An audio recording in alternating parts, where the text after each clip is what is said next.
pay attention to all of your classes. All of your classes. And the reason for this is that your classes are going to overlap a lot more than you think they will. It seems counterintuitive and it seems crazy. Don't you want to prioritize the classes that mean the most, or the ones that you're the most interested in?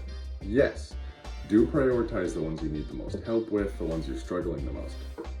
But that shouldn't come at the expense of all of your other classes. And sometimes it takes years to see how this actually pans out. But there were times where words that I learned in English and philosophy class from high school helped me out because they had the same root word as something I was learning in anatomy, like 3 years later.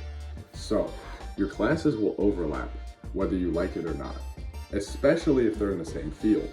Bio and chem, chem and biochem, chem and OChem, those are more obvious. But there's always some kind of overlap.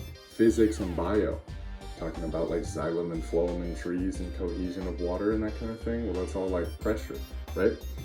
There's always going to be some kind of overlap.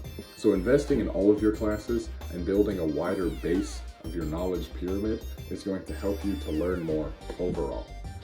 So don't underestimate those classes that may seem strange.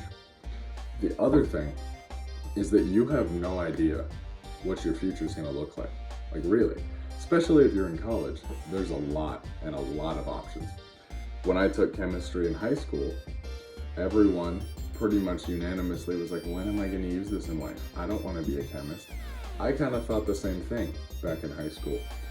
But then it turns out in college, I loved chem and OChem and biochem and a lot of the other chems. So you never really know what the future is going to hold, because as much as you may be like, when am I going to use calculus? It's a good handful of you are probably engineers and you actually will use it. A good portion of you are maybe going into accounting or business analytics, and it helps to have that base of knowledge. No matter your skill set, having a wider base of knowledge allows you to connect and move across different fields and have more adaptability.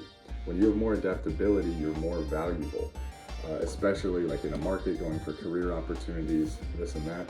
If you've shown that you have a variety of skills and not just one thing, you're more valuable.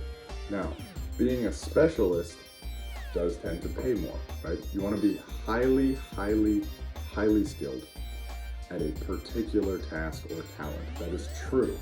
But the person who can do that, as well as manage other things, or at least has some kind of grasping of different realms and can connect them all together and actually build something, that person is inherently more valuable. In a market kind of system, they're going to learn more throughout their lifetime. They're going to be able to apply what they learn better. So don't underestimate the ability of all of your classes to teach you something, even if it's just time management with a task you don't like. That's it for this week's video. I will see you guys next time. This is Pro Gain Knowledge.